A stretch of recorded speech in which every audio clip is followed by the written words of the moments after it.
Marks were not the problem. The problem was what I want. जब इस बच्चे की काउंसलिंग कर रहा था और मुझे पता चला कि निफ्ट में ये rank I, I was so happy. मेरे पेरेंट्स ने मेरे लिए उस वक्त डॉक्टरी चूज करी थी बिकॉज मेरी बायो अच्छी थी. And I cried after that exam because मेरा अच्छा नहीं गया था. And I am so happy that I made my parents proud. Societal pressure होता है कि आपको पीसीएम ही लेनी पड़ती है. What I want to do with my career. मुझे ममता मैम का गाइडेंस बहुत मिला. उन्होंने ही मुझे इंट्रोड्यूस करवाया निफ्ट से. मेरे पापा ने हमेशा बस मेरे कंधे पे हाथ रख के बोला कि बेटा तू फॉर्म भर, बाद की हम देख लेंगे. फॉर्म भरने से पहले जो दिमाग में उथल पुथल चलती है ना, क्या वो सही है या गलत है? इस बच्चे ने हॉस्पिटल का एग्जाम दिया है, पढ़ा नहीं है, एग्जाम दिया है. मतलब प्रिपरेशन से सब कुछ हो जाता है. कौन कौन से ऑल इंडिया रैंक्स आप लेके आए हो? Now I am in the top institution of design globally also. From there, my journey started for the NID. अब माता पिता का क्या कहना है? उन्होंने मुझे एक चांस दिया मेरा पैशन प्रूफ करने. खुद भी ऐसा लगता है कि हाँ मैंने लाइफ में कुछ अचीव करा है, that I am somebody. I scored 142 in rank. I was like wow.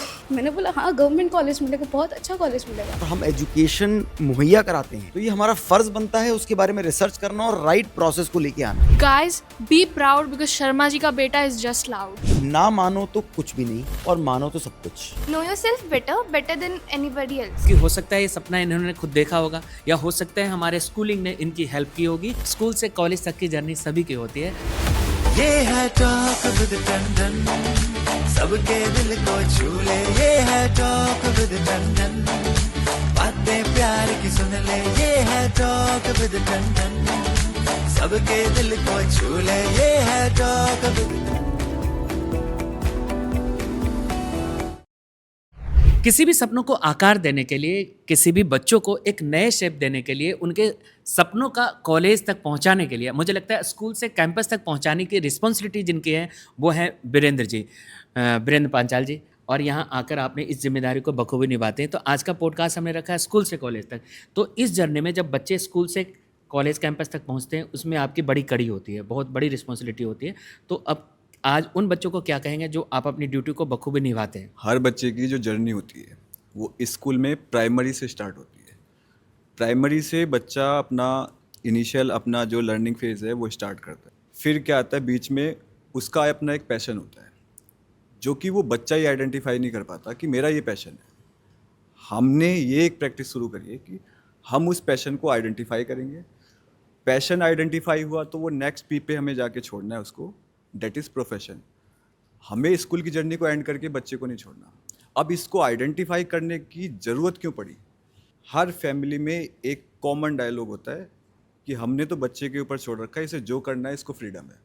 लेकिन प्रॉब्लम ये है कि उस बच्चे के ऊपर छोड़ने के पीछे एक धीमा सा साउंड होता है जो कि बच्चे को ये कहता है कि अब तू ये कर जो हमने बोला है. इनसिक्योरिटी का मामला होगा तो बच्चा ना चाहते हुए भी वही करता है जो माँ बाप ने कभी ना कभी उसने घर में कभी सुना होगा या माँ बाप ने एक धीमी आवाज़ में उसके लिए सोच रखा होगा. तो उसके लिए हमें उस बच्चे का पैशन आइडेंटिफाई करना इन हाउस इन स्कूल बहुत ज़रूरी है. हम आइडेंटिफाई ही नहीं करते केवल, उसके साथ साथ उसको पाथ देते हैं, एंट्रेंस एग्जामिनेशंस देते हैं, उसकी फॉर्म फिलिंग करवाते हैं, उसको उसके लिए प्रिपेयर करते हैं. और अनटिल एंड अनलेस जब तक वो बच्चा उसको अपने उस पैशन को प्रोफेशन में ना कन्वर्ट कर ले, तब तक हम उसकी बच्चे की हैंड होल्डिंग करते हैं. तो ये हमारा यहाँ पे एजुकेशन का एक कल्चर है, वर्क कल्चर है, जहाँ हम बच्चे को स्कूल के गेटवे में प्राइमरी से लेने के बाद में टीसी दे करके नहीं छोड़ देते, हम उसको उसके प्रोफेशन तक छोड़ेंगे. तो प्राइमरी में बच्चा आया और हमारा प्राइम पर्पज़ बच्चे को उसके प्रोफेशन तक छोड़ना है. अगर आप हमारी इस पॉडकास्ट को कहीं से भी देख रहे हैं, अगर आपके घर में बच्चे 12th पास आउट होने वाले बच्चे हैं, या उन बच्चों को जो लगता है कि उनके सपने कुछ अलग हैं, ज़रूरी नहीं हर बच्चे इंजीनियर बने, हर बच्चे यूपीएससी क्लियर करे, कोई बच्चा डॉक्टर बने. कुछ बच्चे फैशन इंडस्ट्री में भी अपनी इमेज रखते हैं, अपनी पहचान रखते हैं, क्योंकि आजकल सोशल मीडिया का दौर है. हम सभी बहुत सारे इन्फ्लुएंसर को देखते हैं, बहुत सारे एक्टर एक्ट्रेस मॉडल्स को देखते हैं. तो उनसे हम बहुत सारी बातें सीखते हैं कि उनके शूज़ कैसे हैं, उनके पर्स कैसे हैं, उनके डिज़ाइनिंग, उनके कॉस्ट्यूम, ऐसे बहुत सारे, इसमें बहुत बड़ा कैरियर अपॉर्चुनिटी भी है. तो आज हमारे साथ जो फ्यूचर के डिज़ाइन लीडर्स हैं आज हमारे साथ हैं, क्योंकि आज का जो एक चर्चा है कॉलेज क्योंकि स्कूल से कॉलेज तक पहुंचने वाले वो बच्चे जो अपने काबिलियत के दम पे रैंकिंग लाया, और रैंकिंग के बाद वो बच्चे आज यहाँ हैं जहाँ उनके पापा या उनके खुद के सपने थे। क्योंकि हो सकता है ये सपना इन्होंने खुद देखा होगा, या हो सकता है हमारे स्कूलिंग ने इनकी हेल्प की होगी कैरियर को शेप देने में, या उनके पापा मम्मी, उनके पेरेंट्स या उनके सोसाइटी के कुछ लोगों ने इन्हें रिकमेंड किया होगा कि आप इस इंडस्ट्री में भी अपनी इमेज बना सकते हैं। तो चलिए, क्योंकि आज हम सभी स्कूल से कॉलेज की तरफ चलते हैं, तो क्यों ना उन बच्चों से पूछते हैं जो आज हमारे साथ इस पॉडकास्ट में उपस्थित हैं। सबसे पहले मैं जानना चाहूँगा, रुचि आज हमारे साथ हैं, और रुचि अभी FDDI नोएडा में इन बहुत अच्छे रैंकिंग के साथ आई है। तो रुचि, वेलकम। और क्या कहना चाहोगे आप इस स्कूल की जर्नी से? आपने अपने सपनों का एक नया ट्रैक को सिलेक्ट किया है। Thank you sir, good morning sir. School की जर्नी मेरी काफ़ी अच्छी रही। 11th and 12th is a very crucial year जहाँ पे आपको अपना करियर डिसाइड करना होता है। काफ़ी अप्स एंड डाउन्स रहे। I took PCM। Later on मुझे रियलाइज़ हुआ I am not meant for engineering and rather than designing. School में हमारा एक्सप्रेशन स्टूडियोज़ है, वहाँ पे I took my class. Mamta Rajpal ma'am guided me that I should give my UCED exam, but that was period November के end में। सो मैंने दिसंबर में अपना प्रिपरेशन की UCED की, but that was not enough for cracking IIT UCED। So उसके बाद I give JEE mains just for the parents sake. उन्होंने कहा था that you have to take a backup for engineering as well. उसके बाद and journey was going well. I took give my boards for PCM, but side by side I was preparing for my FDDI all India selection test. Boards के बाद आई realized कि मेरे पास अब काफ़ी time है to give all my focus to FDDI to get the top campus which is Noida. And मैंने अपना 100% दिया and luckily I got the top campus. कि आपको पता कैसे चला कि FDDI नाम का एक कॉलेज है, और ये कैसा कॉलेज है, कौन चलाता है, इसमें कौन से कोर्सेज हैं, कब पता चला और कैसे पता चला? सर ये चीज़ मुझे पता चली my class teacher Virendra sir. He guided me that after UCED I can give other exams as well. So he guided me that there is a institute FDDI which is a government institute, and उसमें काफ़ी अच्छा scope है। You can do footwear, you can do leather, you can do fashion, whichever you want. And I decided to give a chance that if I can do that, and I prepared 100% for that, and luckily, yes, I got that. So Ruchi, I see that you have gotten All India rank 37. You mentioned that your parents wanted you to give JEE mains as a backup, and now you have secured All India rank 37. और पूरे देश में जो FDDI का exam हुआ उसमें हज़ारों बच्चों ने एग्ज़ाम दिया और उसमें आप 37th रैंक पे आए. अब माता पिता का क्या कहना है? So starting में I will not lie, they were not 100% sure that I can do that, because we can say that peer pressure, they wanted me to do engineering and go in a engineering field, IITs and all, but I make them sure that I can do that, give me a chance, and they supported me. They encouraged me to do UC, to do other designing exams, and I gave my best. I wanted to prove my parents that I can do what I like. अब क्या कह रही हैं वो? अब 37th rank आने के बाद उनका परसेप्शन आपकी तरफ क्या बन रहा है, या आपके आसपास के लोग, रिश्तेदार, दोस्त क्या बोल रहे हैं? So my parents are really very proud that I got the top campus of FDDI and the course which I want, not the course that is left for me.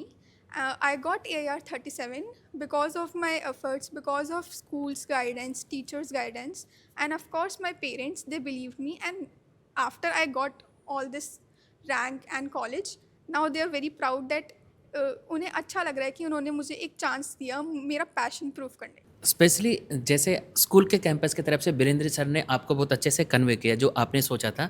तो वीरेंद्र सर, मैं चाहता हूँ कि जब एक बच्चे आपने इसको देखा रुचि का जो इसमें इंटरेस्ट था कि मुझे इधर जाना है, तो आपने कैसे इसको एक लूप में लिया और कैसे इनको पेरेंट्स को कन्विंस किया या इसको उसको एडमिशन में कैसे आपने हेल्प किया था? डिज़ाइन में बच्चे का इंटरेस्ट था। मैंने पहले ही बोला है कि हम लोग यहाँ पे पैशन आइडेंटिफाई करते हैं। तो बच्चा कंटिन्यूसली ड्राइंग में आर्ट्स में काफ़ी अच्छा से करता रहता, लेकिन इसने कभी ये नहीं सोचा कि मुझे इसको करियर बनाना है, क्योंकि मल्टीपल एग्ज़ाम्स होते हैं, बच्चे को नहीं पता था। जी मेंस उसको पता था, एट दी अर्ली एज भी होगी उसको जी मेंस पहले से पता था कि मुझे मेंस का एग्ज़ाम देना है। बट ये डिज़ाइन के एग्ज़ाम्स जो है FDDI है, यूसीड है, ये एग्ज़ाम्स का थोड़ा सा आइडिया उसको नहीं था। इस बार भी उसने जो एग्ज़ाम दिया, उसने कहा कि एग्ज़ाम दे के देख लेते हैं, फिर बाकी रिजल्ट के बारे में बाद में डिस्कस करेंगे। और वो जो उसकी अप्रोच थी ना कि मुझे एग्ज़ाम तो देने हैं, उससे नहीं भागना। At the end of the day उसने रिजल्ट अटेंड किया और मल्टीपल एग्ज़ाम देने के बाद में उसने ये वाला एग्ज़ाम क्रैक करा और इसमें उसके लिए करियर पाथवे उसको वो मिल गया जिसमें वो पहले सोच रही थी। और पेरेंट्स भी हैप्पी है जब उन्होंने इन एग्ज़ाम्स को दिया, क्योंकि उन्होंने जेईई मेंस के लिए भी बोला, तो बच्चे ने साइमल्टेनियसली फादर ने सजेस्ट किया था वो एग्ज़ाम भी दिया और ये एग्ज़ाम भी दिया जो उसको पैशन में उसको अपना प्रोफेशन बनाना है। तो नाउ अब ये अच्छे कॉलेज में है और अच्छे से अपना जो है करियर पाथवे ये अटेन कर रहे हैं। हमारा मानना ये है, जब हम इस प्रोग्राम को डिज़ाइन कर रहे थे, चर्चा इसी बात की हुई कि एक तो बच्चे का पैशन क्या है और कॉलेज अच्छा होना बहुत ज़रूरी है, और ख़ास तौर से सरकारी कॉलेज होना बहुत ज़रूरी है। क्योंकि सर आपने शायद बताया था कि जब बच्चे IIT को परस्यू करते हैं और अल्टीमेटली 2% का कन्वर्जन रेशियो है और नहीं होता और वो किसी और कॉलेज में जाते हैं तो अपने आप को IIT रिजेक्ट फील करते हैं। परंतु जब आप सरकारी कॉलेज में और अपने पसंद के कोर्स से आप एक अच्छी सीट क्रैक करते हैं तो वो कॉन्फिडेंस देता है। आपको इसमें क्या कहना है?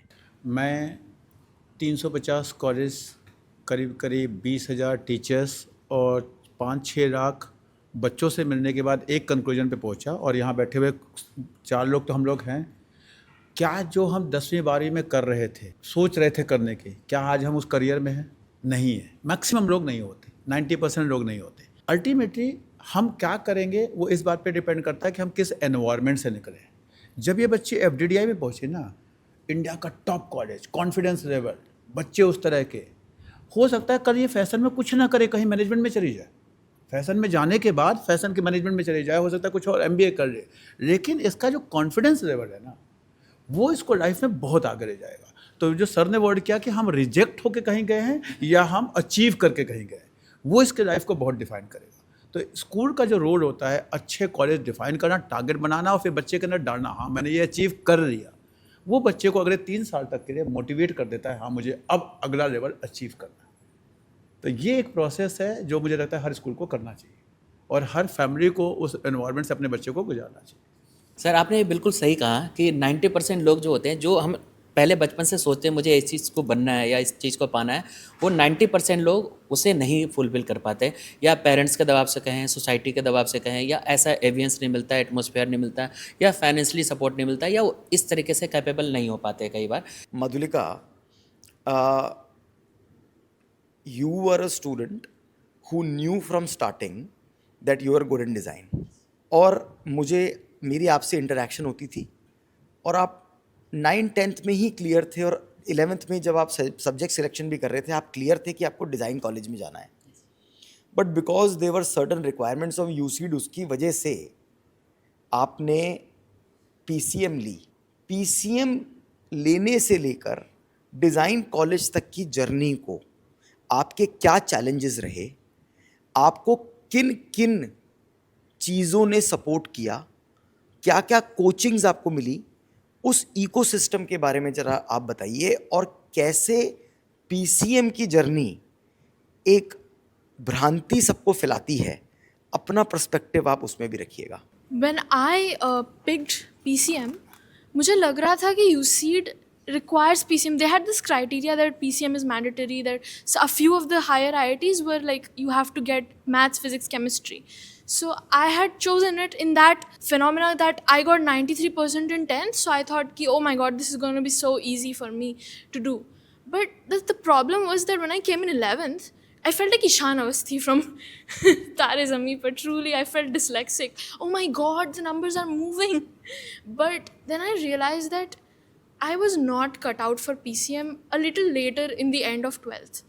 But at the same time, I feel like when I changed my school to this school in 11th, I felt really supported by all of the teachers, by all of the mentors, by our vice chairman, sir, you as well, and our principal ma'am. I felt very, very supported by everyone because there was no culture of that marks अगर तुम्हें नहीं मिल रहे तो तुम्हारी कोई value नहीं है, अगर तुम्हारे मार्क्स नहीं मिल रहे तो वैल्यू और वर्थ तुम्हारा नहीं है. ये बहुत सारी जगहों में I have friends, I have society friends is well, my best friend, all of them go through the same thing, that peer pressure, parental pressure, that 90% लाओ, शर्मा जी का बेटा तो 90% लेके आ गया, तुम्हारे पास तो तुम 68 पे क्या कर रहे हो, क्या ही हो जाएगा तुमसे.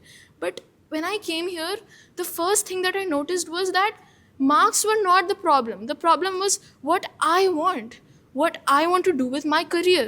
So the best guidance I got here is that the pathway for me opened up for me to reach design, because in previously I was being told ki you should not, you're not smart enough for this, AI will replace your profession and all. But here I felt very supported because everyone was open minded about this. So that is the biggest challenge that I faced. Besides this, studying the subjects while also doing coaching is a big hassle, and coachings of design, they try to be another JEE sometimes. But what I learned here in Expression Studio, in all of these ways, that design is basically, we had to open our mind to different sorts of things to be able to explore everything. Because when I gave my paper for NIFT, what I remembered was we had to make a question. In that question, we had to combine an Indian festival and a place in India, like an Indian village. And my favorite horror movie is It. So I remembered the first scene कि it's a grotesque horror movie. First scene, there is a carnival. एक मेला होता है जिसमें दो लोग जाते हैं और उनका वहाँ पे like भूत आ जाता है. The monster comes here and slaughters them. So this is what I remembered. And I remembered कि why don't I make this and I mix Halloween with an Indian village. And I would have never gotten this idea if I could not open my mind and come here and meet so many wonderful people, mentors and friends who guided me throughout. So yes, sir. That's very insightful.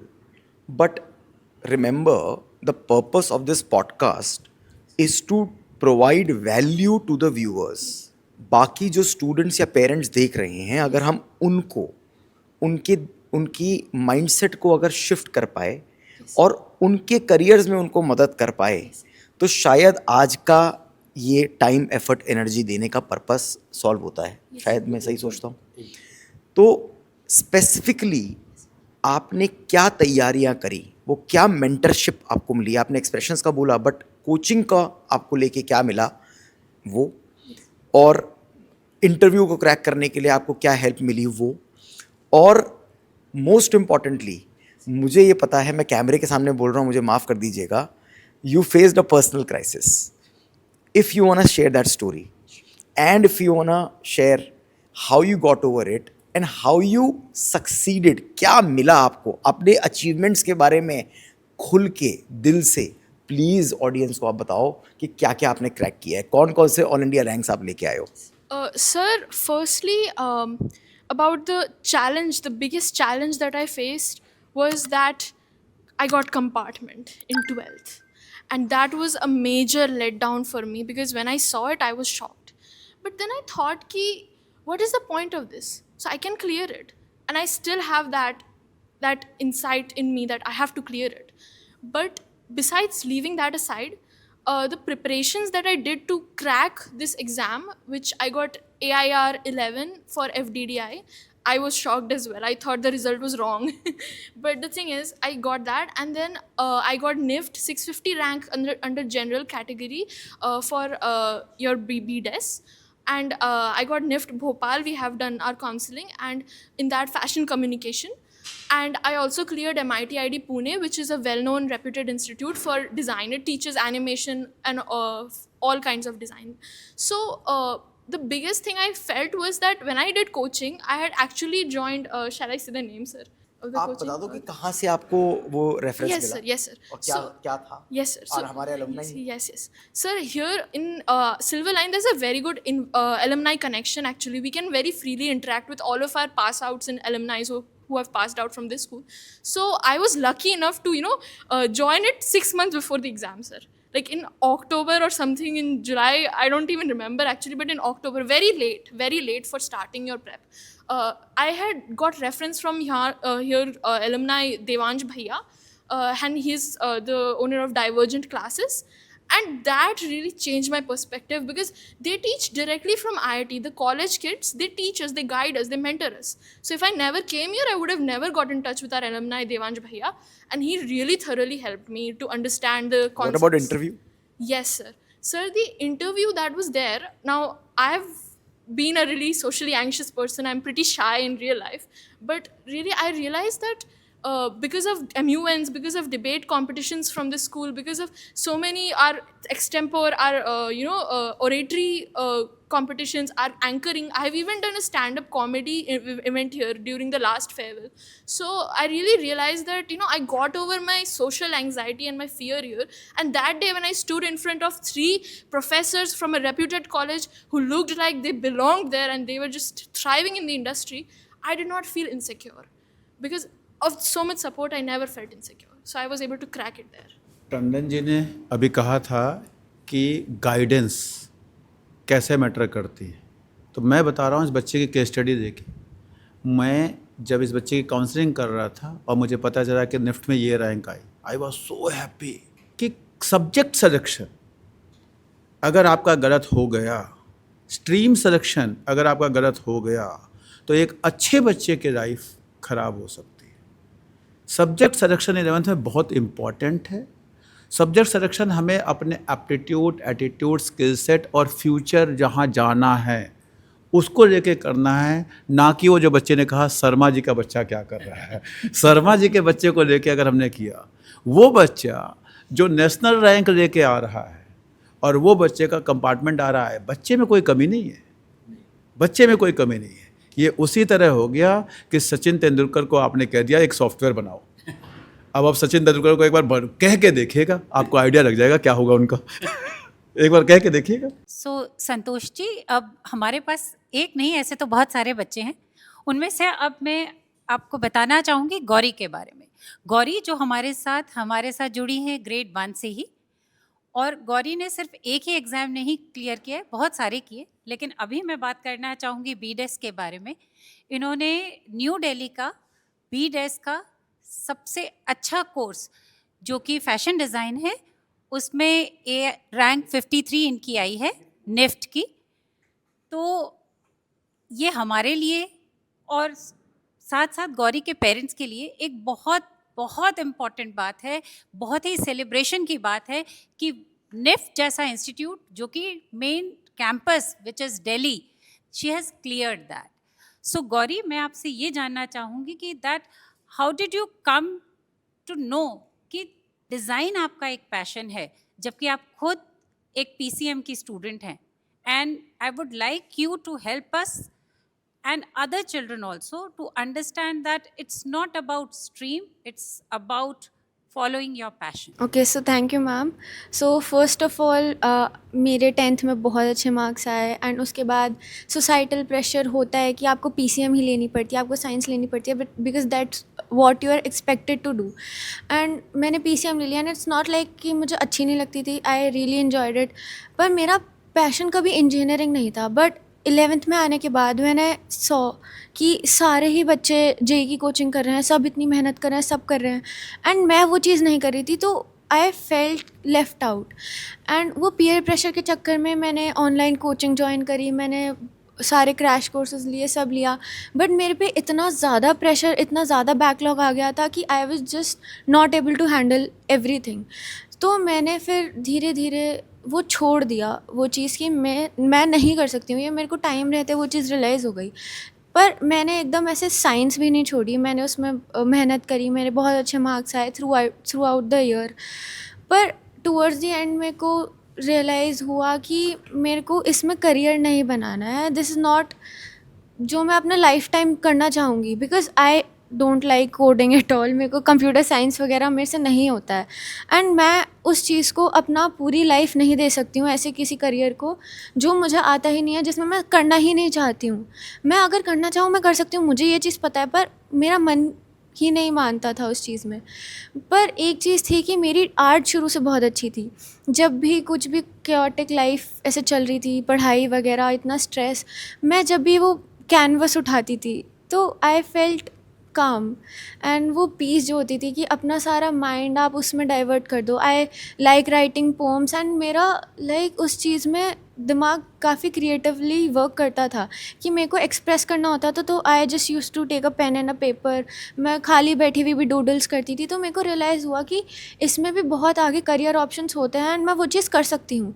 तो FDDI के बारे में मेरे को Virendra sir ने बताया, I had no idea about it, क्योंकि इतना लाइक वो फेमस नहीं है उसमें, पर अभी उनका सेंट्रल गवर्नमेंट से फंडेड है वो, and it's also really great government institution, and उसमें मेरी इतनी अच्छी रैंक आई। देन उसके बाद मैंने निफ्ट का पेपर दिया एंड आई वाज लाइक कि मेरा नहीं निकलेगा, बिकॉज कैसे हो सकता है कि मैंने वो चीज़ पढ़ी ही नहीं है, मैंने लाइक 10 दिन का ऐसे क्रैश कोर्स कर लिया, उसमें मैं कैसे निकाल सकती हूँ। I am not some brilliant student, because मैंने कोचिंग नहीं लिया है। बच्चे साल भर कोचिंग करते हैं, उनका तब नहीं निकल पाता, मेरा कैसे हो सकता है। तो मैं बहुत डीमोटिवेट हो गई थी, मैंने अपना लाइक सब कुछ ऐसे छोड़ दिया था कि मेरे से नहीं हो रहा, मैं नहीं कर सकती हूँ, मैं रो रही थी। वीरेंद्र सर मेरे पास आए, उन्होंने लाइक बोला मुझे कि तू अपने पर भरोसा रख, हमें तेरे पे भरोसा है, और तू देखियो तेरे पे 5-6 ऑफर लेटर कम से कम मिलेंगे तेरे को एंड में। एंड वही चीज़ हुई, एंड अब मेरे पेरेंट्स इतना प्राउड फील करते हैं, सर इतना प्राउड फील करते हैं, मेरे को खुद भी ऐसा लगता है कि हाँ मैंने लाइफ में कुछ अचीव करा है, दैट आई एम समबडी। पहले मेरे को लगता था कि मैं कुछ भी नहीं कर पाऊँगी बिकॉज मैंने सब ख़राब कर लिया है।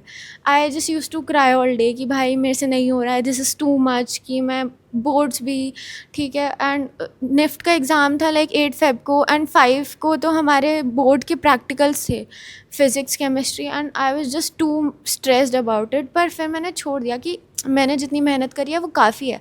एंड मैं बस यही बोलना चाहूँगी सब लोगों को कि अगर आपको लगता है कि आपका कहीं पैशन है तो उस चीज़ को एक चांस दो, ठीक है। It's never too late. मेरे को भी बहुत एंड में रियलाइज़ हुआ कि मुझे करियर डिज़ाइन में बनाना है, but now I am in the top institution of design globally also, तो it's that. So, what message would you like to share not only to your friends but to the society about the hand-holding which SLPS provides to the children? Do you think that your friends outside SLPS or maybe, you know, across any other schools have such sort of facility wherein you feel secured when it comes to saying that yes, if I'll have a question regarding my career, regarding my stream, that will be answered and the people will be available through night and any time of the day? So about the career aspects and about all the forms जितने भी निकलते हैं different institutions के, जिनके बारे में बच्चों को पता ही नहीं होता है, जिनमें बच्चे फॉर्म ही इतने कम भरते हैं, एंड जो कि टॉप लेवल के होते हैं जिससे आप बहुत कुछ अपनी करियर में अचीव कर सकते हो, उनके बारे में बच्चों को पता ही नहीं होता है। सिल्वर लाइन में लाइक जैसे FDDI, okay, and silver line में वो चीज़ें हमें एक्सपोजर मिला, बेसिकली हमको दिखाया गया कि सिर्फ IIT ही नहीं होता है सब कुछ, बहुत सारे इंस्टीट्यूशंस हैं, बहुत सारे गवर्नमेंट इंस्टीट्यूशंस हैं जिनकी प्लेसमेंट इतनी अच्छी है, जिनका करिकुलम इतना अच्छा है, इंफ्रास्ट्रक्चर इतना अच्छा है, आप उनमें फॉर्म तो भरो, आप करो। तो वो चीज़ जो थी ना, जो एक्सपोजर मिला basically, that is something which is very commendable. सबसे पहले तो जो उन्होंने पूरा फॉर्म आते ही हमारे पास मैसेज आ जाता था कि ये वाले इंस्टीट्यूट का इतना फॉर्म निकला है, इसकी इतनी डेडलाइन है, आप ये कर सकते हो, ये एलिजिबिलिटी है, एवरीथिंग। एंड उसके बाद भी अगर आपको कोई डाउट है, you can call the mentors any time. Like अगर रात के 12 भी बज रहे हैं, आप मैसेज कर दो, आपको रिप्लाई आ जाएगा। आपको बिल्कुल टेंशन लेने की ज़रूरत नहीं है कि 2 दिन हो गए, 3 दिन हो गए, रिप्लाई नहीं आया। आपको गाइडेंस थ्रू आउट मिली है, एंड ऐसा नहीं है कि 12th ख़त्म हो गई तो छोड़ दिया उन्होंने, लाइक एंड तक अभी तक साथ है। मेरी वीरेंद्र सर से रोज़ बात होती है, मतलब ऑलमोस्ट, एंड मैं उन्हें बताती हूँ कि अब मेरा ये वाला ऑफ़र लेटर आ गया है, मेरे को इसका मिल गया, एंड वो लाइक बताते हैं उस चीज़ के बारे में कि बहुत बढ़िया है, एंड वो बहुत खुश होते हैं क्योंकि पूरी जर्नी उन्होंने देखी है। तो वही चीज़ है कि जो उन्होंने एक्सपोजर दिया, जो उन्होंने दिखाया कि हाँ तो हमें लगता है स्कूल से कॉलेज तक एक बहुत अच्छा टॉपिक था, और आपसे, क्योंकि बहुत सारे बच्चे हमारे इस पॉडकास्ट को देख रहे होंगे, आप जैसे स्टूडेंट्स, क्योंकि कुछ पेरेंट्स का दबाव था, लेकिन आपको अपने जो आपकी जो बचपन से हॉबी रही उसको आपने एक अपनी पहचान के लिए भारत के सबसे टॉप लीडिंग जिसे कहा जाता है उस जगह आप पहुंच चुके हो।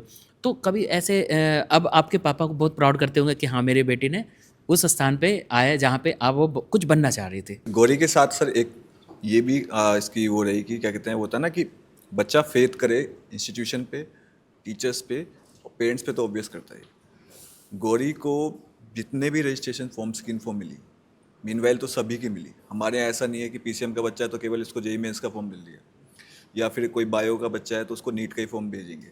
मल्टीपल ऑप्शन सबके पास पहुँचते हैं। गौरी ने ब्लाइंडली इसलिए बोलूँगा क्योंकि वो ट्रस्ट था हमारे ऊपर, एन नंबर ऑफ फॉर्म्स भरे, मतलब डबल डिजिट में रजिस्ट्रेशन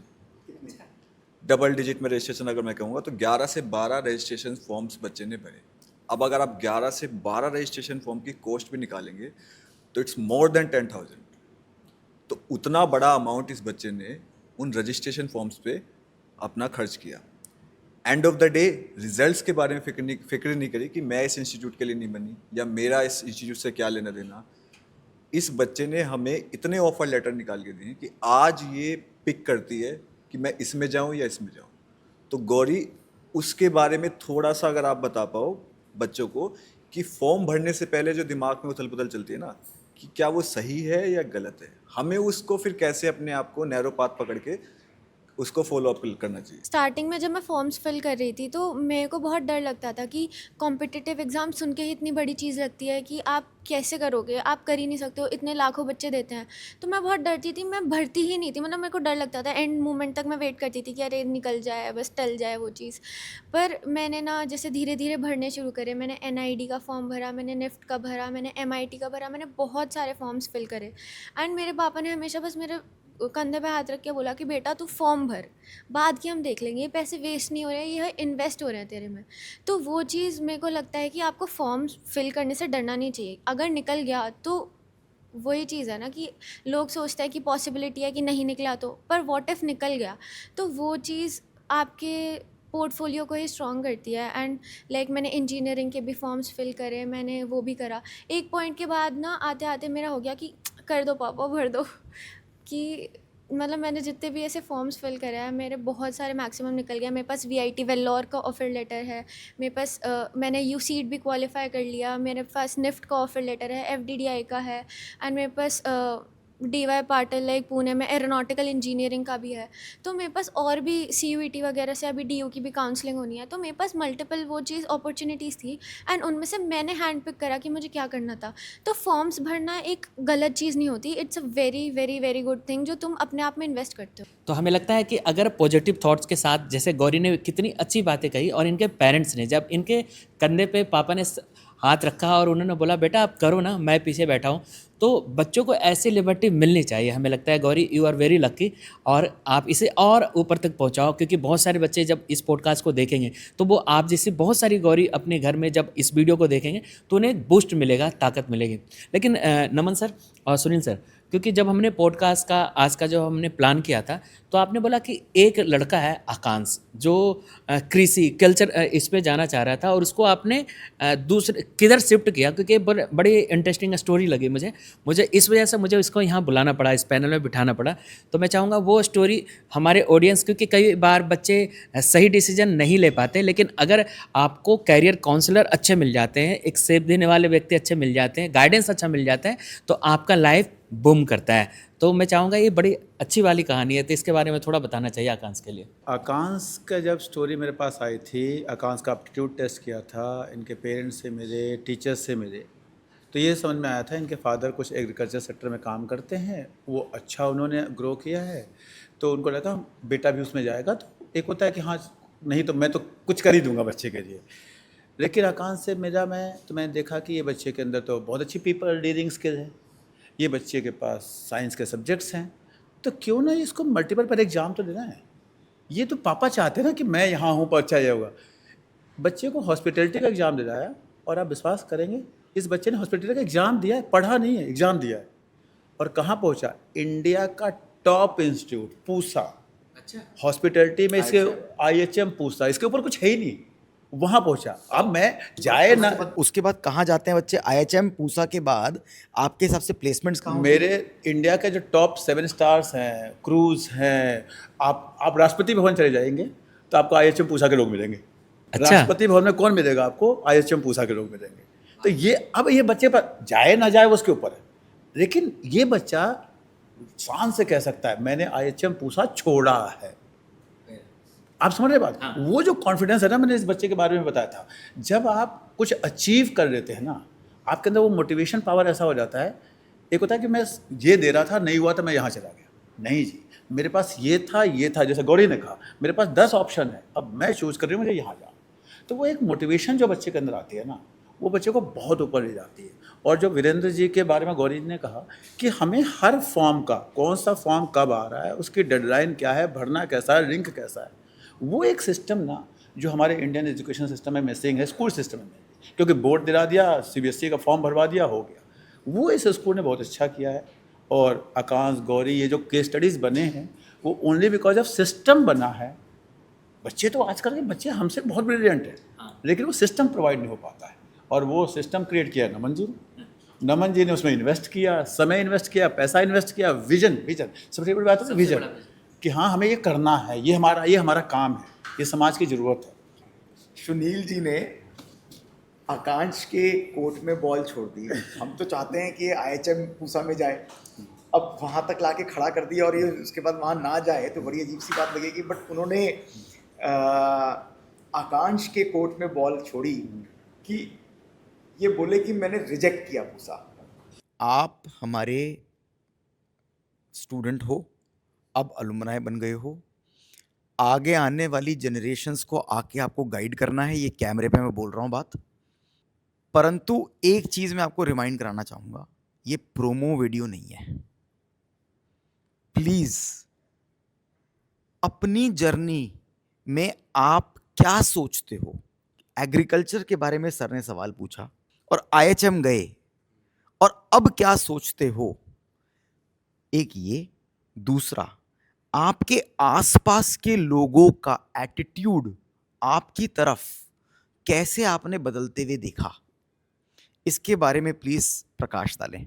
जैसा कि sir it has been already discussed कि किस हम एक प्रॉपर प्रोसेस के थ्रू जाते हैं फॉर द कोई भी हम कोर्स सिलेक्शन करते हैं और the career we want to go in. तो agriculture it was very I can say inherent kind of a career which I was getting from my father. तो वहाँ पर था कि ठीक है, it is a sector, it is a growing sector and India needs people who can come in that sector and give value to it। वो ठीक है, वो मेरा एक पर्सपेक्टिव था चीज़ को लेके, मेरी फैमिली का पर्सपेक्टिव था।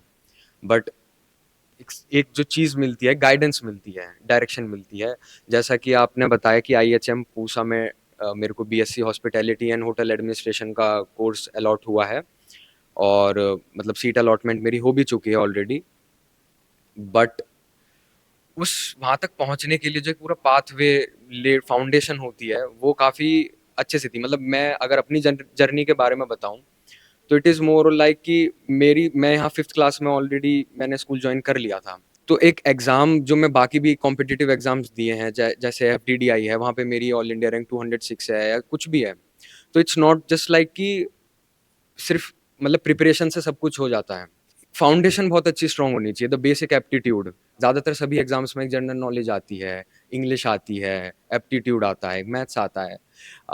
IHM के पेपर में मतलब जो NCHM CT JEE होता है, नाम भी नहीं सुना था मैंने तो इसका, बट एज सेड कि सुनील सर ने बताया था, वीरेंद्र सर ने पूरा फॉलोअप लेके उस चीज़ के लिए आगे हमको भेजा। मैंने फॉर्म फिल किया, ठीक है, मेरा तो फॉर्म फिल करना काम था एज ए स्टूडेंट भी। बट जो प्रॉपर एक गाइडेंस मिलती है from the very root level कि भाई जाओ एग्ज़ाम दो, जितना आप अच्छा कर सकते हो उतना आप अच्छा करो, वो मैंने किया।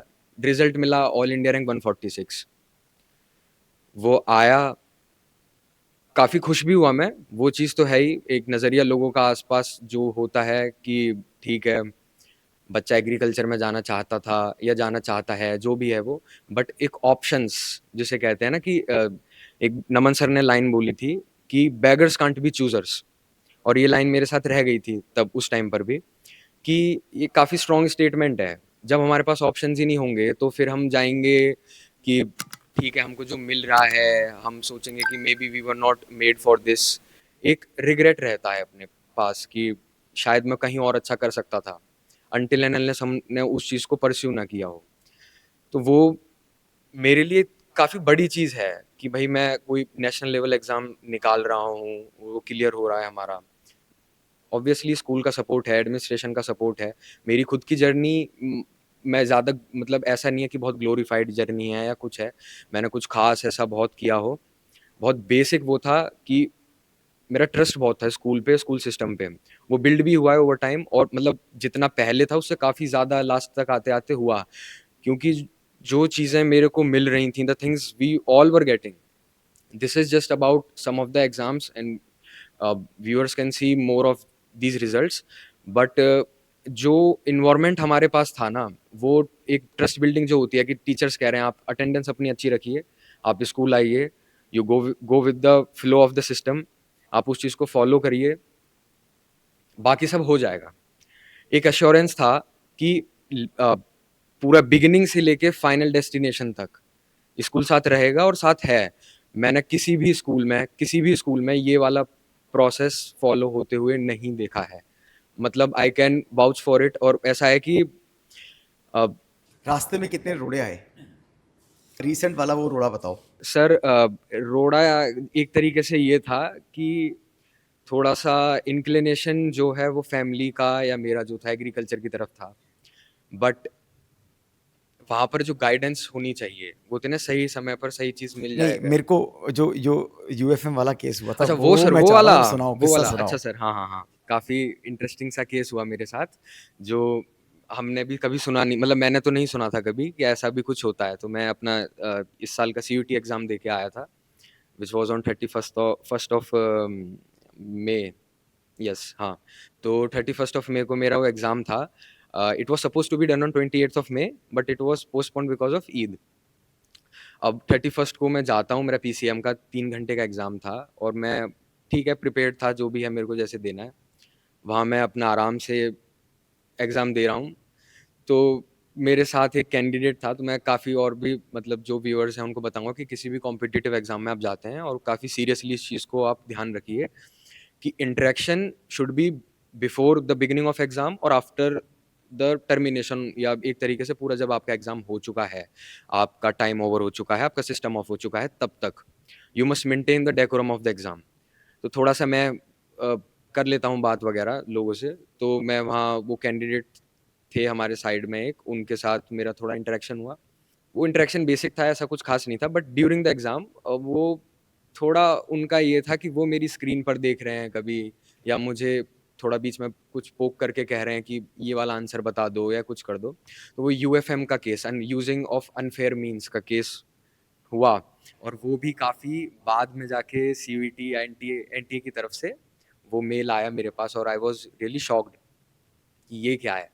फर्स्ट मोमेंट तो ये था एकदम से कि I guess it is fake, hoax mail है एकदम, कुछ उससे होने नहीं वाला।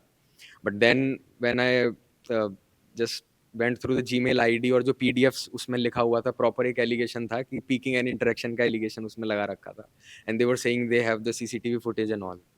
तो एक होता ही है एकदम से, मतलब टेंस सिचुएशन हो जाती है।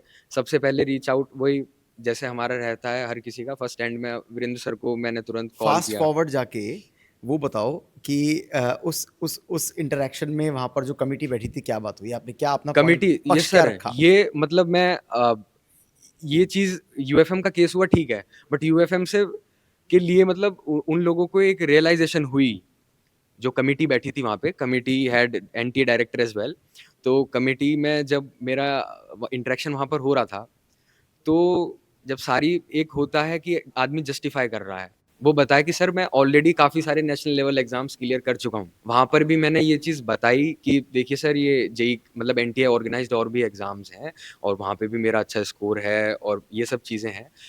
तो ये कॉलेज वाला प्रोग्राम और जो कॉलेज एडमिशन हमारा स्कूल का सिस्टम है, ये उस केस में मेरे को एकदम से काम वहाँ पर मेरा निकल गया एकदम बहुत क्लियरली, कि उन लोगों को भी लगा कि नहीं ठीक है, जब बच्चा ऐसा है तो कुछ ना कुछ ठीक है हो जाता है कभी ना कभी एग्जाम में कि कुछ इंटरेक्शन अगर मे बी हुआ भी होगा, बट वी कैन से कि इसने ऐसा कोई यूज ऑफ अनफेयर मीन्स नहीं है, चीटिंग नहीं करी है बेसिकली एग्जाम में।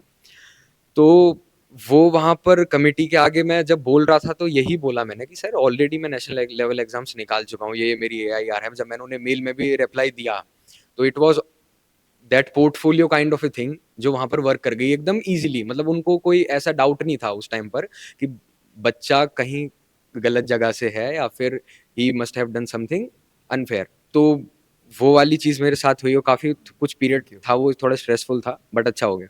बाकी लोगों के लिए आकांक्ष से एक चीज़ निकल कर आई कि अगर आकांक्ष ने एक एग्ज़ाम दिया होता और उसमें ये सिचुएशन हो जाती तो क्या होता, या तो रिजेक्ट हो जाते या तो ब्लेम जो है। अब 4 एग्ज़ाम हमने दिया, उसमें हमें नहीं जाना है, लेकिन फिर भी उस एग्ज़ाम ने हेल्प किया।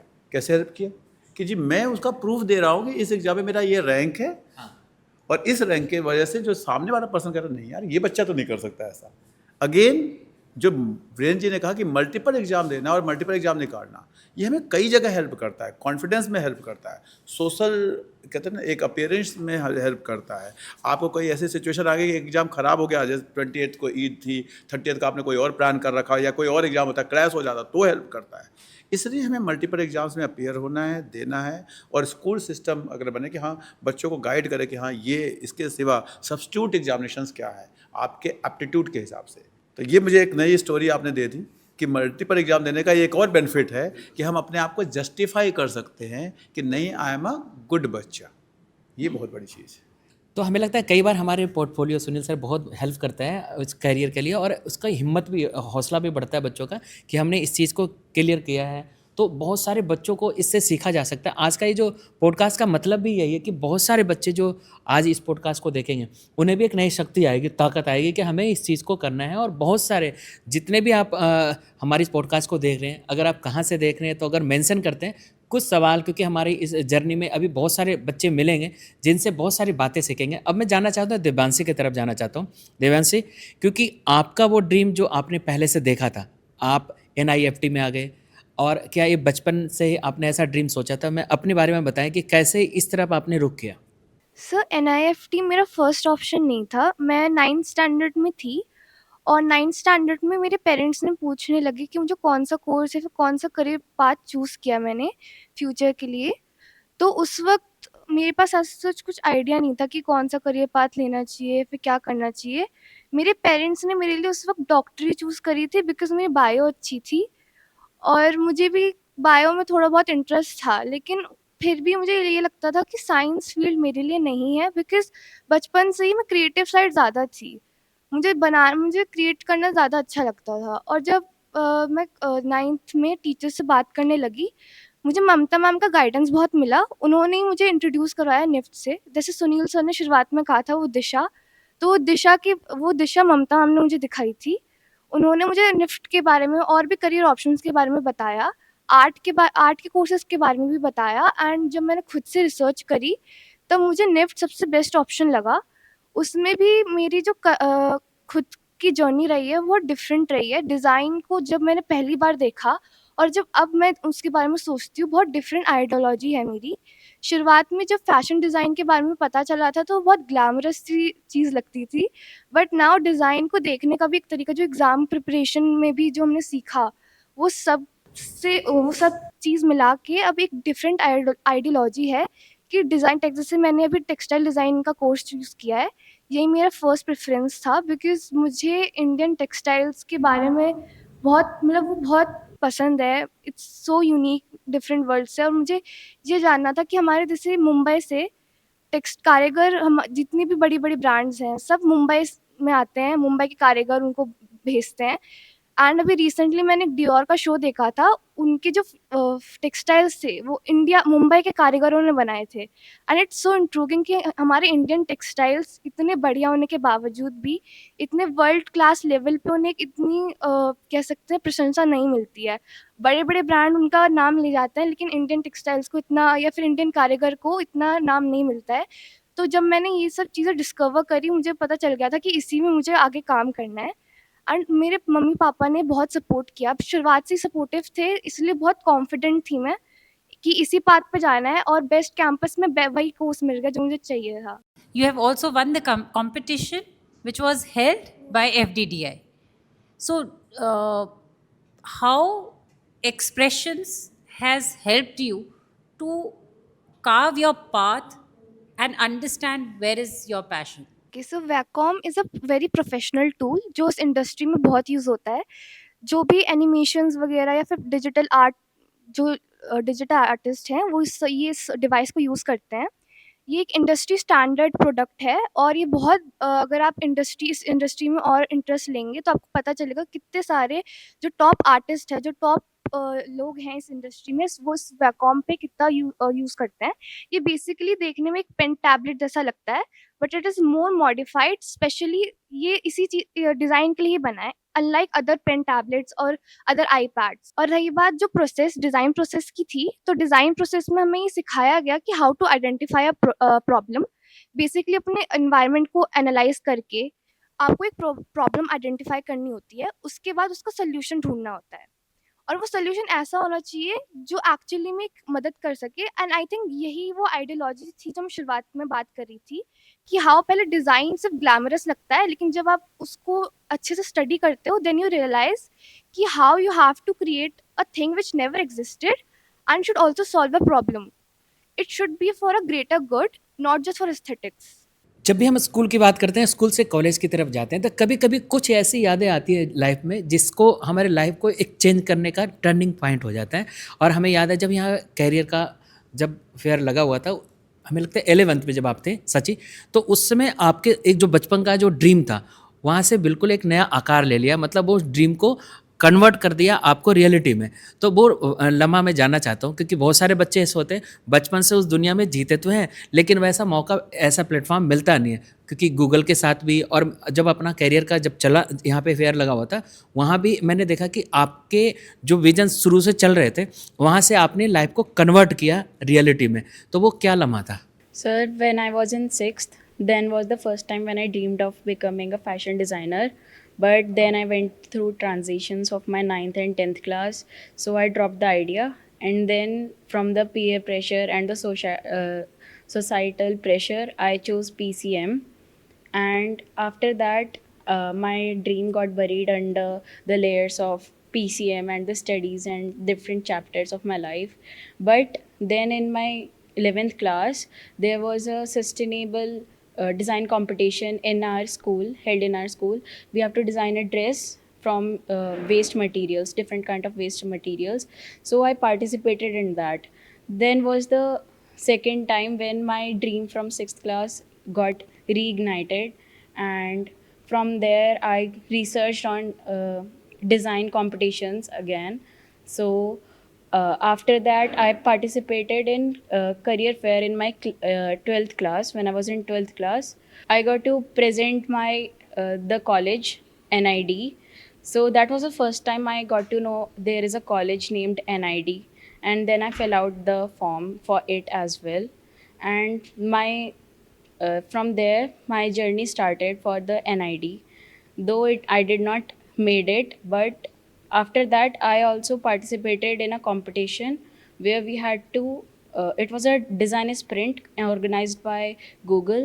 We went there and they told us how to identify the problem, how to sort it, and what the design sprint actually is.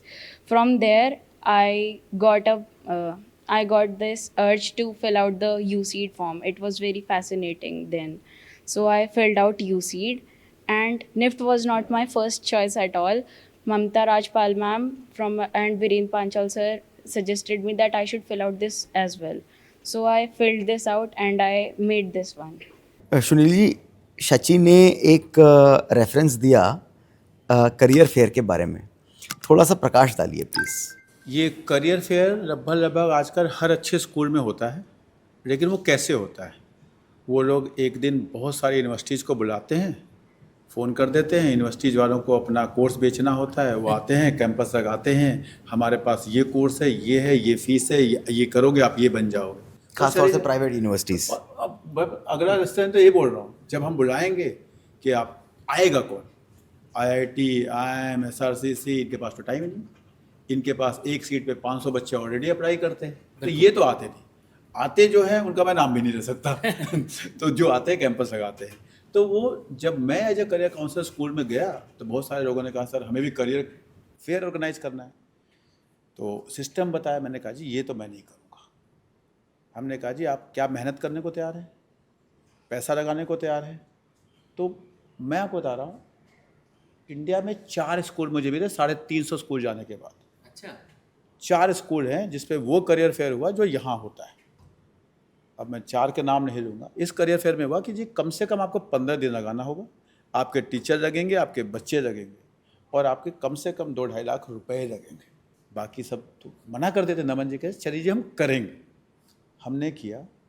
हर बच्चा SRCC बना, बच्चा IIT बना, बच्चा IIM बना, बच्चा ISI बना, बच्चा निफ्ट बना, बच्चा NID बना। हमने कहा भाई कॉलेज वाला आके करता क्या है? कॉलेज वाला आके स्टॉल लगाता है, स्टॉल लगा के बताता है हमारे कॉलेज में ये कोर्स है, ये इसकी एलिजिबिलिटी है, ये है। हमने कहा ये हमारा काम ये बच्चा क्यों नहीं कर सकता? टीचर्स ने 15 दिन तक ट्रेनिंग कराया, रिसर्च पेपर डेवलप किया, बुकलेट डेवलप किया, फ्लैक्स बनवाए, और हमने इंडिया के टॉप इंस्टीट्यूशंस को एक तरह से रिप्रेजेंट करा दिया अपने स्कूल में। और 4000 से ज़्यादा लोग, पेरेंट्स, बच्चे, 10-12 आई थिंक 15 स्कूल, बड़े बड़े गेस्ट, CBSE से गेस्ट आके कहते हैं ये क्या कर दिया आपने। उसका आउटकम है कि इस बच्चे को पता चल गया NID कुछ होता है। बता रही ना बच्चे कि उस दिन मैंने सुना NID कुछ होता है। अगर वो प्राइवेट वाला करियर फेयर में करा रहा होता तो इसको तो वही इंस्टीट्यूशन पता चलते। एस्पिरेशन कहाँ से आती? तो आप देखिए बच्चे के अंदर क्या हुआ, बच्चे के अंदर रिसर्च स्किल आया, कम्युनिकेशन स्किल आया, प्रेजेंटेशन स्किल आया। बच्चा 10 लोगों के बीच में खड़ा होकर बता रहा है। उसको कोई स्टेज नहीं, हर बच्चे को स्कूल स्टेज नहीं दे सकता ना, लेकिन इस तरह से 11th का हर बच्चे को एक स्टेज मिल गया, क्योंकि हर बच्चा एक कॉलेज को रिप्रेजेंट कर रहा है। सुनील जी, मैं बहुत इंपॉर्टेंट बात एक और ऑडियंस को बोलना चाहता हूँ। मैं पेरेंट्स को ब्लेम नहीं करता। देखिए, अगर मैं एक आयरन की फैक्ट्री चलाता हूँ, स्टील इंडस्ट्री चलाता हूँ, तो मैं अपने काम के बारे में जानता हूँ। यहाँ पर जो टीम रिकॉर्डिंग कर रही है, अगर मेरे को बोल दिया जाए कैमरे को हैंडल करना, मैं नहीं कर पाऊँगा। जिसका काम उसको साजे। हम एजुकेशन में हैं और हम एजुकेशन मुहैया कराते हैं, तो ये हमारा फ़र्ज़ बनता है उसके बारे में रिसर्च करना और राइट प्रोसेस को लेके आना। तो पेरेंट्स का ये लाजमी है जानना, क्योंकि मार्केट में सब PCM और IIT के बारे में ही बात करते हैं। तो पेरेंट्स तो अपने बच्चे के लिए अच्छा चाहेंगे ना, वो उसी में अच्छा चाहेंगे जो वो जानते हैं। मेरा कहना ये है कि हम ऐसी सिचुएशन क्या क्रिएट करें जिसमें बच्चा अपना पोर्टफोलियो, अपनी रिसर्च करके एक अच्छी सीट सिक्योर करके माता पिता को ये बोले कि देखिए ये मेरी मेहनत थी, ये मैंने रिसर्च करी और ये मैंने सीट पाई, और सरकारी महकमे में, सरकारी कॉलेज में मैंने सीट पाई, और इससे मैं आपको प्रूव करती हूँ या करता हूँ कि मेरा करियर अच्छा बनेगा और यहाँ मैं जाऊँगी। मैं चाहता हूँ कि वो, हमारा ध्येय ये है कि बच्चे खुद से अपने करियर का इन्फॉर्म्ड डिसीजन लें और अपने पेरेंट्स को ये प्रूव करें कि हम अपने 2 पैरों पे खड़े हो गए हैं and we can take care of ourselves. इससे जो कॉन्फिडेंस सुनील जी आता है मेरे ख्याल से, ma'am, I think that is a different level of confidence and I can see that confidence. Akansh के ऊपर कैमरा नहीं, अभी गया नहीं है, बट उसका चेहरा बोल रहा है कि वो जो कॉन्फिडेंस आता है वो अलग है। तो मैं बता रहा हूँ, ये जब 15 दिन बच्चे रिसर्च करते हैं, उस रिसर्च में जो इनका पोर्टफोलियो है वो अपने आप तैयार हो जाता है, स्किल डेवलप हो जाती है। क्या करना है इससे ज़्यादा कई बार रिसर्च करके ये पता चल जाता है क्या नहीं करना, क्योंकि रिसर्च ये भी कर रहे हैं और रिसर्च इनके साथ 200 बच्चे और कर रहे हैं, उनकी रिसर्च को भी ये देख रहे हैं।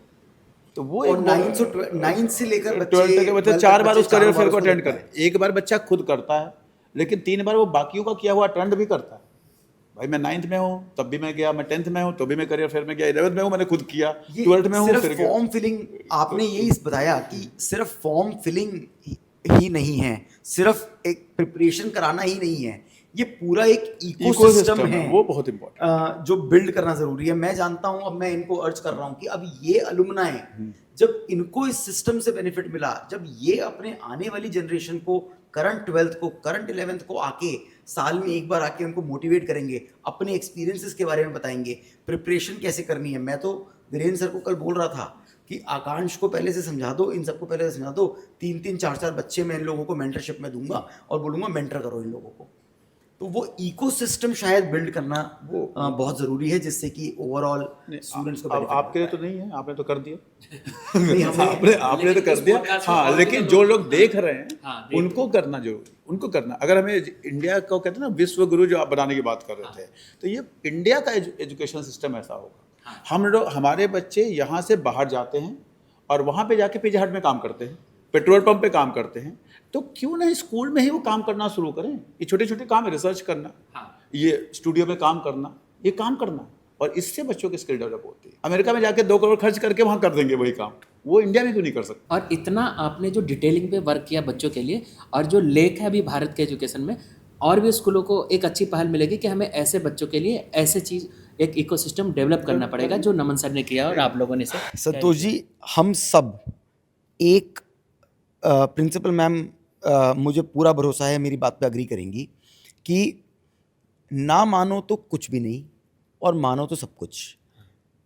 मैं लकी फील करता हूँ, हम लकी फील करते हैं कि बच्चों के साथ उनकी ज़िंदगी बनाने के लिए हमें मौका मिला हुआ है। ये जिम्मेदारी अगर हम स्कूल्स के ऊपर है to build the futures and careers of children, इससे नोबल प्रोफेशन हो नहीं सकता। तो ना मानो तो कुछ नहीं, मानो तो भगवान है। इसीलिए तो ईश्वर से पहले गुरु को पूजा जाता है, जो आप कर रहे हैं। मुझे लगता है कि हमारे इस कन्वर्सेशन में बहुत सारे स्टूडेंट जो भी आप जुड़े हैं, सभी आप बहुत सारे लोगों के लिए, क्योंकि आपकी लाइफ की, आपके घर की अपनी एक कहानी होगी। तो इस इकोसिस्टम के साथ साथ नमन सर, अब मुझे लगता है कि कुछ ऐसे भी बच्चे हैं, क्योंकि हर बच्चों की अपनी अपनी एक स्टोरी है, उनके पेरेंटिंग और उनके घर का माहौल अलग अलग होता है, और कुछ बच्चे जब स्विच करके दूसरे स्कूल में आते हैं और उस स्कूल में ढलना और उसके बाद अपने ड्रीम्स को फुलफिल करना। तो हमें लगता है कि रिद्धि से पूछता हूँ मैं, रिद्धि कि आपने तो अदर स्कूल से आकर फिर आपने SLPS आए, और यहाँ आने के बाद आपके जो ड्रीम्स थे, कुछ अलग चैलेंज भी रहे होंगे, तो मैं चाहता हूँ उस जर्नी के बारे में आप बताएं। So first of all, thank you so much for addressing me. And I joined the school in 11th standard, and I wanted to pursue aviation at first. And I talked about this to my career counselor, Sunil sir, and he told me about all the pros and cons of it. And then I discussed about it with my parents, and I so much wanted to pursue aviation. It excited me a lot, but my family's genetic history was not that good, so I had to drop it, and I was very, very sad about it. Then I thought of pursuing engineering, because obviously I had PCM, and I didn't know about anything else. So I even joined a coaching class, and I was going that, but I knew inside that I could not do it. It was not made for me, even though I tried so hard, very hard, but I could not just do it. And then in, I guess, December, last year in December, when my pre-boards were going on, and I saw a YouTube video. It was, I recognized her face there. It was my senior. Her name is Sanya Ahuja, and she pursued NIFT. I remembered her, and then I thought ki, oh my god, she's at such a high point of her life, and I was very much inspired by her. Then I thought that why could I not do it? I should do that. I talked to her, and she said that why not? तू कर, हो जाएगा. And then I remembered that मेरी drawing it wasn't that good. I agree. I didn't know the principles. मैं देख कर बनाती थी, and but then from December में NID का एग्ज़ाम था. I wasn't prepared at all. Even I was sick. I was very sick at that time. मेरे को cold हो रखा था, fever हो रखा था. I still went there. I gave my NID का prelims, and I cried after that exam because मेरा अच्छा नहीं गया था. And after that UCD का एग्ज़ाम था. At that time उससे I guess 2 दिन बाद मेरा JEE का भी एग्ज़ाम था. And UCD के लिए I prepared. I was very happy because वो comparatively बहुत अच्छा गया था NID से. And then जेई का एग्ज़ाम मैंने दिया, it was bad, it was very bad. और then I was not confident at all कि मेरा बोर्ड्स में क्या होगा, आगे CUET देना है and what will my parents think, but still I just went along. And फिर मेरा NIFT का एग्ज़ाम था, I gave that and then I was again very happy कि yeah I did it and I was confident कि मेरा कुछ तो हो ही जाएगा इससे। उसके बाद फिर बोर्ड्स था and my boards were not good. I did have a decent percentage, but after that I was very skeptical कि मुझे कॉलेज भी मिलेगा, मेरे को ड्रॉप तो नहीं लेना पड़ेगा। I was not even able to talk about it with anyone. फिर NIFT का एग्ज़ाम आया, एग्ज़ाम का रिज़ल्ट आया and I saw my percentile and I saw my rank and I was like, oh my god, what happened? और मेरे को पहले believe नहीं हो रहा था कि मेरी इतनी आई है। I scored 142 in rank. I was like wow, ऐसा हो गया है। And then I told my parents, obviously they didn't know much about that कि क्या होता है। I was the first one pursuing this and they are like कि बेटा तो ये अच्छा होता है। आई वाज लाइक हाँ obviously. And then they are like कि कॉलेज मिल जाएगा तेरे को। मैंने बोला हाँ गवर्नमेंट कॉलेज मिलेगा, बहुत अच्छा कॉलेज मिलेगा। And they were very happy, they called like all my relatives and they were very happy about it and I am so happy that I made my parents proud. 2 learning, Riddhi ने 4-5 exam दिए, 4 खराब हुए, लेकिन एक सही हो गया। और एक सही होने की वजह से हमें रिद्धि को बुलाना पड़ा कि रिद्धि प्लीज़ हमें आपका तो स्टोरी जानना है। 1 लर्निंग कि हमें बहुत सारे एग्ज़ाम देने हैं, एग्ज़ाम्स मिस नहीं करने हैं। दूसरा, हमें प्रॉज एंड कॉन्स जानना है। रिद्धि को एविएशन में जाना था, रिद्धि बहुत अच्छा करती है, रिद्धि खूब पैसे खर्च करती है, रिद्धि टाइम खर्च करती है, लेकिन रिद्धि के फैमिली के जेनेटिक हिस्ट्री अगर ऐसा है कि BP शुगर है, मैंने 4 साल नौकरी किया, 5वें साल मेरा शुगर बढ़ गया, एविएशन में तो मैं कंटिन्यू नहीं कर पाऊँगा, मेरा करियर ख़त्म। तो हमें ये भी पता होना चाहिए कि किसी भी करियर का प्रॉज एंड कॉन्स क्या है। भाई शुगर और BP अगर मेरा जेनेटिक हिस्ट्री है तो मैं चाह के भी एक समय के बाद उसको कंट्रोल नहीं कर पाऊँगा। ये भी करियर काउंसलिंग का एक पार्ट है और जो सिस्टम का हमें एज ए बच्चा पता होना चाहिए। ये नहीं कि मैं पढ़ने में बहुत अच्छा हूँ, लेकिन क्या मैं वो कर पाऊँगा आगे जाके। तो Riddhi thank you very much, आपने उसको रिलेट किया। कई बार मैं पेरेंट्स को बताता हूँ, वो नहीं समझ में आता है, नहीं मेरा बेटा तो पायलट ही बनेगा। बन सकता है पायलट, मैं बिल्कुल कहता हूँ बन सकता है, बच्चा अच्छा है, लेकिन क्या कुछ चीज़ें हैं जो हमारे हाथ में ही नहीं, उसमें ही आता है। Thank you Riddhi. मुझे पता तो था कि कुछ ना कुछ स्टोरीज़ हैं, बट शायद इन स्टोरीज से आज मैं खुद पहली बार इतना रूबरू हो पा रहा हूँ। एंड मैं बहुत तहे दिल से धन्यवाद देना चाहता हूँ मेरे स्टूडेंट्स का और अलुमनाई का। एंड रिद्धि ने जो अपने इमोशंस बयां करे, I think everything came from heart. Thank you Riddhi. हम सभी थैंक्स करेंगे हमारे स्पॉन्सर आनंदा का।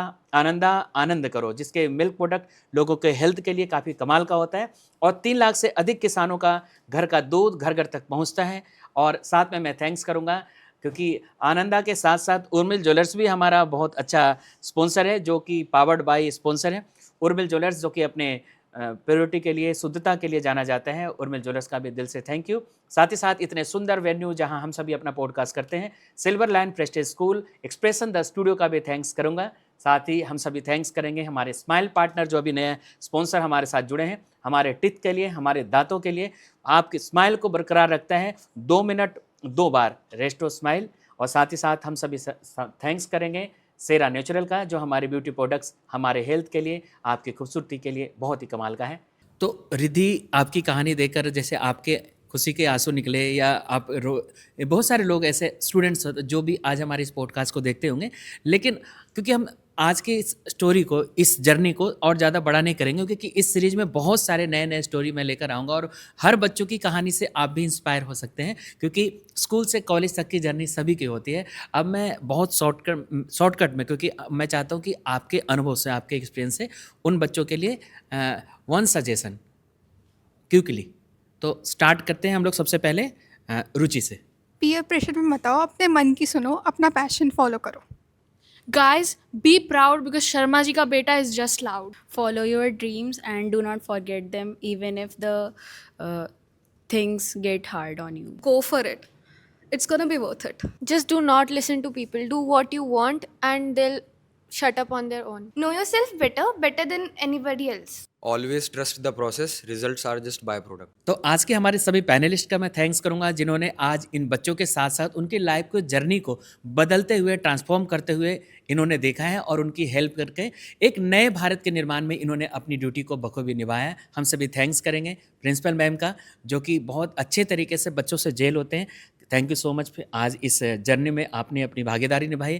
थैंक यू नमन सर, क्योंकि आज इस जर्नी में जो आपने सपना 3 साल पहले देखा था उसका रिजल्ट अब हम लोगों के सामने आ रहा है। स्पेशली सुनील सर का, क्योंकि आप तो हमारे भीष्म पितामह कह सकता हूँ हमारे इस जर्नी का, क्योंकि बच्चों को गाइड करने वाला कोई होता नहीं है और यही लेक ऑफ नॉलेज जो हमारे भारत के एजुकेशन सिस्टम की है, जो आप उसे फुलफिल करते हुए बच्चों को एक नया शेप दिया और बहुत अच्छे तरीके से एग्जीक्यूट करने वाले मैं थैंक्स करूँगा कि आज आपने बहुत अच्छे तरीके से इन बच्चों के साथ जुड़े भी और उनसे उनके जर्नी को पूरा साथ दिया, एक सेतु की तरह काम किया। तो थैंक यू वीरेंद्र सर, आपने अपनी ड्यूटी को अच्छे से निभाया। और इन सभी स्टूडेंट्स को मैं थैंक्स करूंगा कि आज आप सिर्फ सिल्वर लाइन के बच्चे नहीं हैं, पूरे हिंदुस्तान के बच्चे जो आज हमारे इस पॉडकास्ट को देखते होंगे और 34 कंट्री में आप जियो के माध्यम से भी इस पॉडकास्ट को देखेंगे और इसे official silver line Prestige school के ऑफिशियल यूट्यूब चैनल पे भी देख पाएंगे। आप इस जर्नी से, इस सीरीज़ से क्या सीख रहे हैं, आप हमें कमेंट जरूर करें। अगले एपिसोड में हम अगले सीरीज़ में फिर मिलेंगे कुछ और नए टॉपिक के साथ। लेकिन ये सच है कि आप स्कूल के टाइम को कभी भूल नहीं पाते, आप कितने भी बड़े डेजिनेशन पे पहुंच जाएं, स्कूल का लाइफ हमेशा, क्योंकि वो दोस्ती होती है किसी दोस्त के लंच बॉक्स से रोटी चुरा कर खाना, छीन कर खाना, वो जर्नी आप कॉलेज में जाते हैं तो बहुत आप तरीके से एक दूसरे से बात करते हैं। होपफुली आज का यह सीरीज़ आपको अच्छा लगा। आप हमें कमेंट जरूर करें। देखते रहिए हर रविवार रात 8 बजे talk with Tandon with your friend Santosh Tandon. आप हमें कमेंट जरूर करें कि आप हमें इस पॉडकास्ट से क्या आपने सीखा है। Thank you so much. ये है टॉक विद टंडन, सबके दिल को छू ले। ये है टॉक विद टंडन, बातें प्यार की सुन ले। ये है टॉक विद टंडन, सबके